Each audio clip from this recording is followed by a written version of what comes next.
The big story tonight, we're focusing on that 3-month logging ban and the state of our forest cover in this country.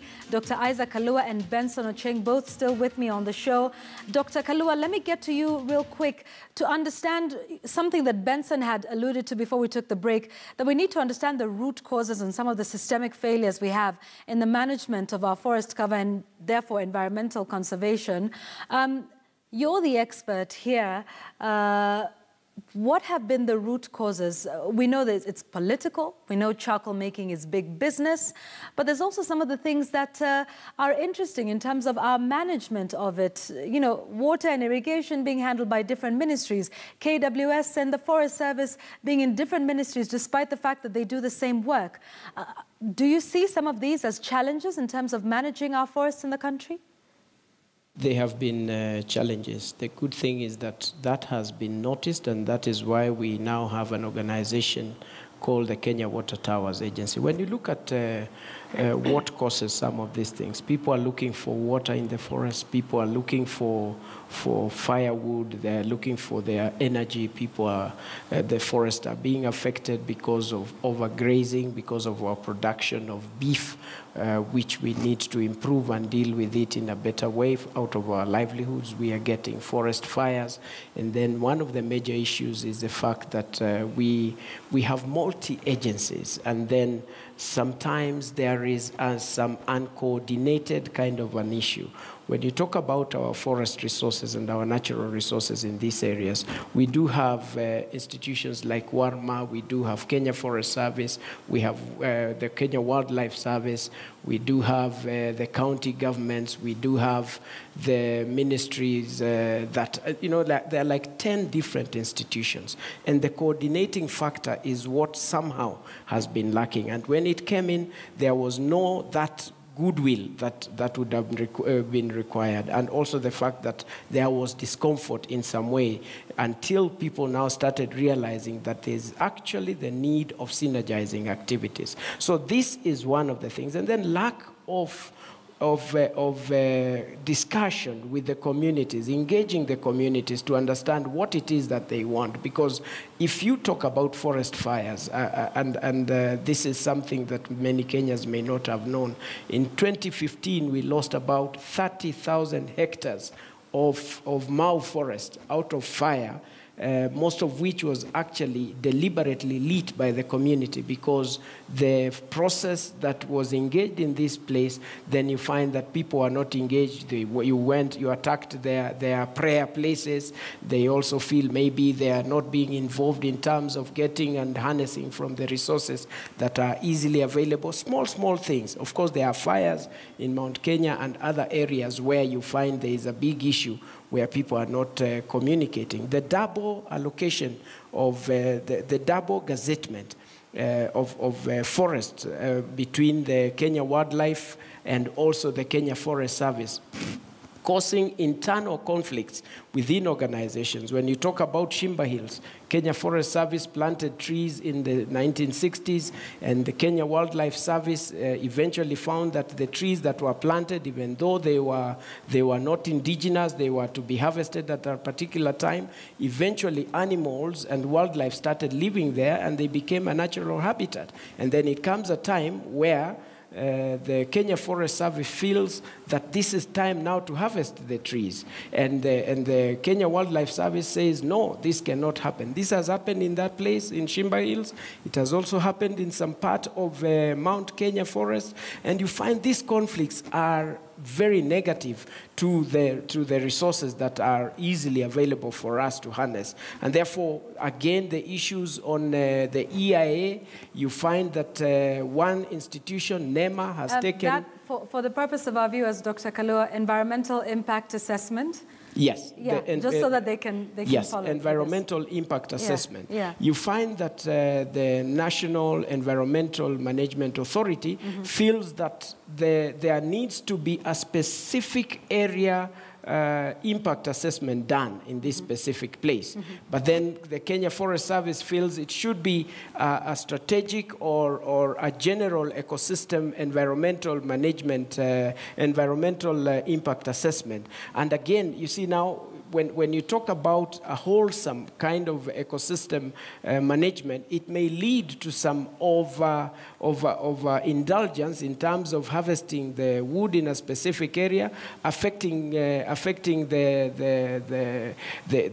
flow of water in these specific areas. And these are institutions that actually went to court to go and you can imagine two government institutions going to court. Right. And therefore, these are the issues that we are coming from. And I believe that a solution now has been found. And above all, I must be honest to myself and Kenyans also, that the drive that the minister seems to be having, and I believe it is going to be sustained, is what we have always needed in this ministry, and therefore it's going to be able to Kenyans are going to be able to see a change. But again. All right, I'd just like to pause there for a minute so that we can bring in Mercy Karubitu from the Green Belt Movement, who's joining us on phone. Mercy, good evening. Thank you for joining us tonight on the show.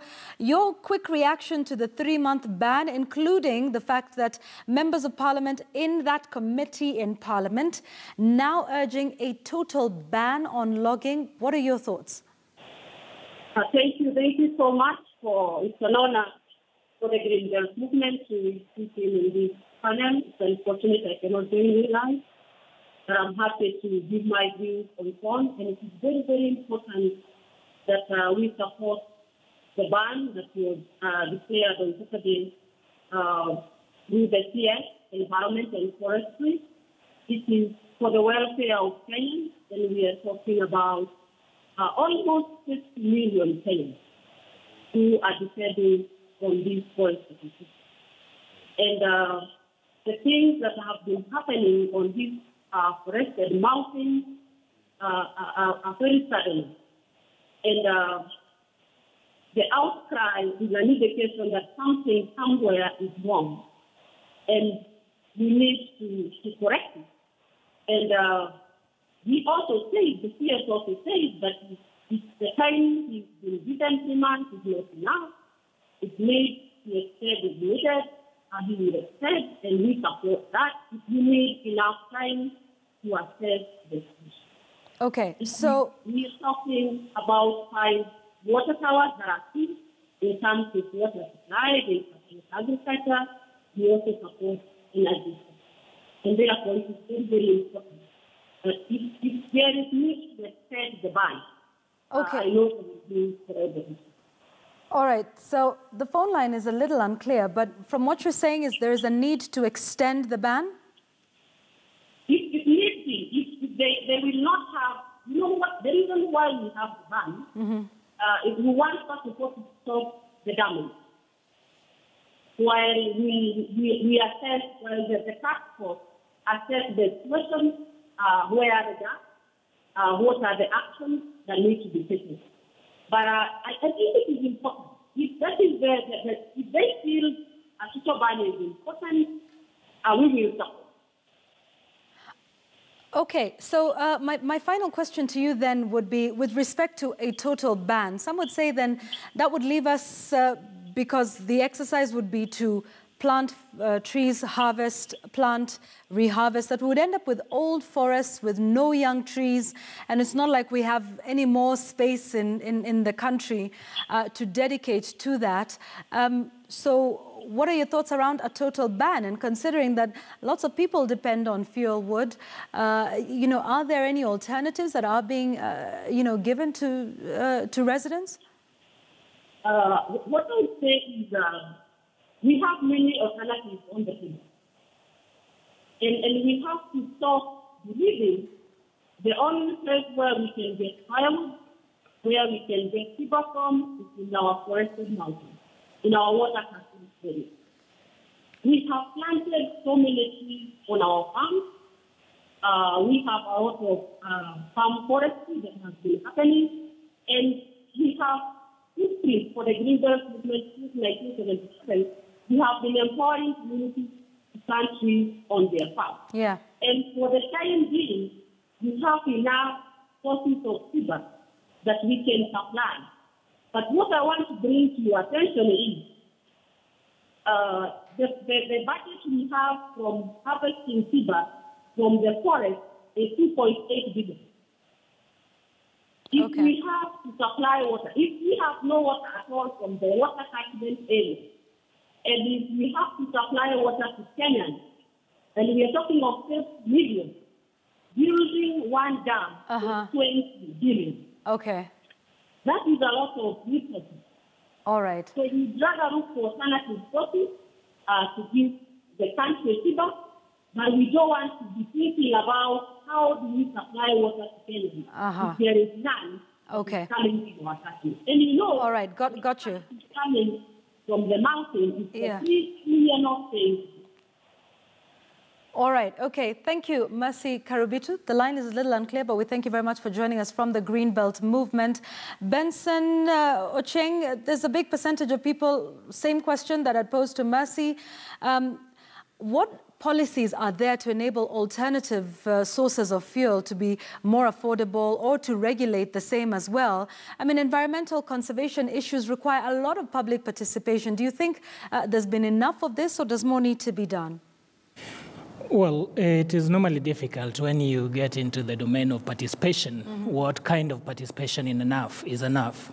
But definitely we know that in this country, this is a fairly new kid on the blocks, as it were.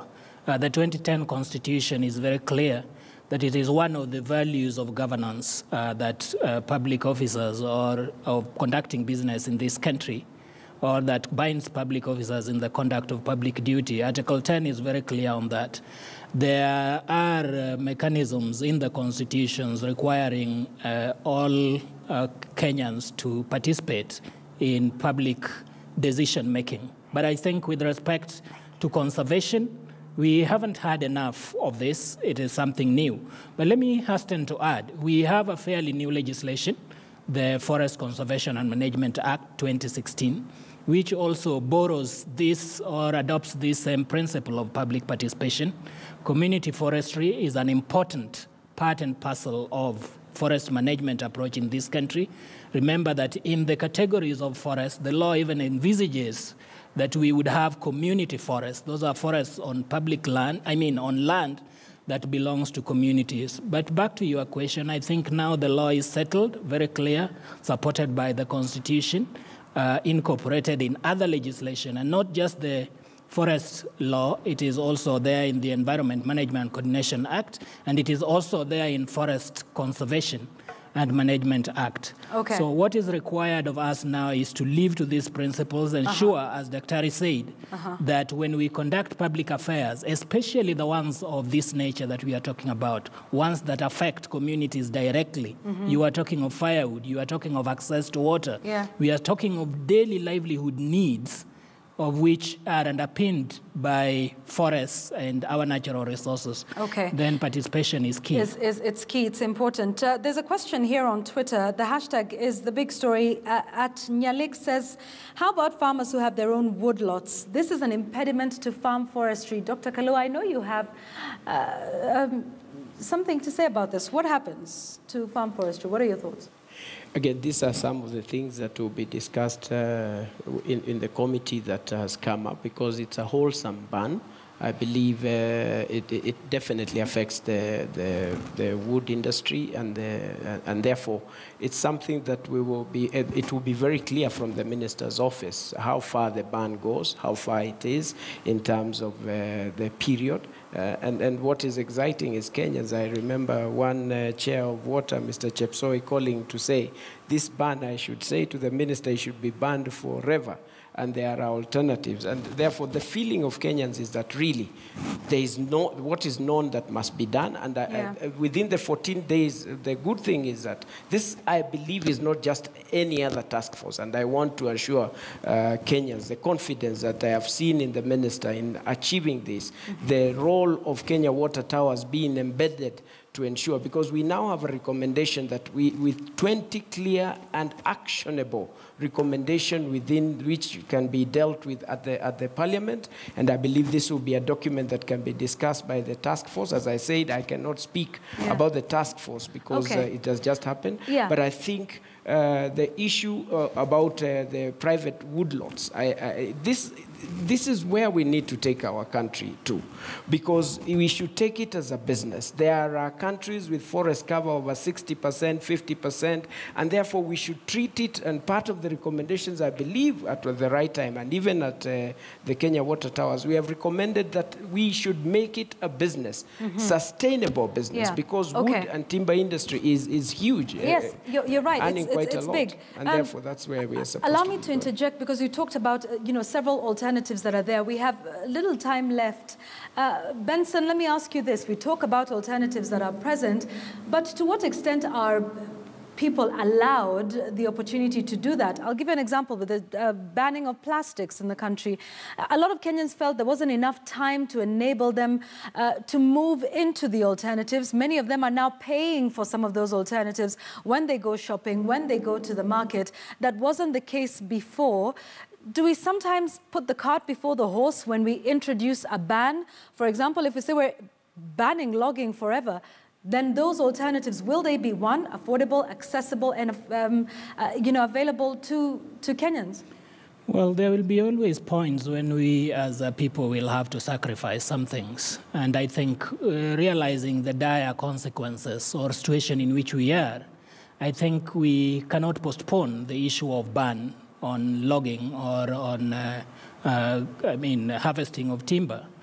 But one must add that what is then required is to assist communities to achieve what their daily livelihood needs in terms of access to fuel wood and, of course, raising alternatives. And there is great opportunity here for business and for even conservation in private forestry. And I think the law, the act that I talked about, also encourages that there would be private forests. And this is where there is a very clear delineation of duty between county governments and, of course, national government. In this particular case, in the forestry sector represented by the Kenya Forest Service. If you read the law, it envisages a situation of seamless collaboration and cooperation between the national government and county government in enhancing forestry and in ensuring that we achieve the 10% forest cover. So if there is a goodwill, and it is good that we have a new minister who is very motivated and is taking the bull by the horn, at least in this respect. If we invest properly and we take account of all the opportunities we are talking about, ensuring public participation, getting Kenyans on board, through various mechanisms that are already provided in the law, because community conservation through Forest User Association is also envisaged in the Act. And these are all opportunities that we need to harness. Let me just hasten to add, the issue of streamlining responsibilities between different institutions in the natural resource sector is one that we have to deal with decisively and squarely. Because even as you are mentioning access to wood fuel, you will realize that the bulk of this is envisaged under the Energy Act rather than under the Forest Act. And so you will find different regulations and mechanisms in place seeking, hopefully, to work towards the same end, but rarely converging seamlessly into what we desire. And I think whatever the committee does, ways should be found to streamline these functions to avoid these unnecessary conflicts among institutions. And lastly, to put our money where our mouth is. Today we are talking of forest ban, the budget will come, and you will find very little, if any, budgetary allocations to this. These things need human capital and other resources to invest to ensure that the ban is enforced and that we get to the desired end. Okay, Benson Ocheng, thank you. Dr. Kalua, 1 minute, your final thoughts. So after 90 days, what next? Let me pick it up from where Benson has left it. Putting money where our mouth is. We recently went to Mount Kenya. We found 30,000 acres of land being manned by only 8 officers. This is not, it cannot ever work. We need to get the parliament to kindly allocate resources to to Kenya Forest Service. These guys are suffering in silence. And also the management to be able to be supported. This is a reality that must be worked on. When we ban, we also expect alternative fencing poles to be available for fencing. We also expect other alternatives to come in as we clear our plastic in this region. When you see a governor like Ngilu talk about banning charcoal, when you see a governor like Tunai talking about charcoal burning, it means that this is the direction that Kenya is going. And for sure, we have now started understanding, at least it's not Kalua, it's not other people who are talking about this, it is the opposite, the people who have now started suffering out of this and creating alternatives. CFS, you find that the community forest associations, some of them, and not all, some of them have been created so that the chair, the treasurer, the officials are one family member. We need to change this so that it is community participation. I see. In a place like eThekwini, the municipality in South Africa, they created an alternative way that involves Mwananchi, so that if you notice a leaking pipe somewhere in the city or wherever, you report about that specific action, and you get food from one of the fast foods. Can we create this kind of activity so that there is value with the institutions that are there? Because it's our responsibility. All right, that's all the time we have for, but certainly we could discuss this for hours on end. It's an important subject in the country and one that has our attention in every way. Dr. Isaac Kalua, we thank you for your time. We wish you all the very best within the next 14 days, and we hope you will be available to speak with us once your task force is done and has presented its report. We look forward to that. My many thanks as well to Benson Ocheng, who's an environmental lawyer, Mercy Karubitu, who spoke to us from the Greenbelt movement. Asanteni sana. I'm Yvonne Okwara Matole. That's the big story tonight. Up next, Ben Kit.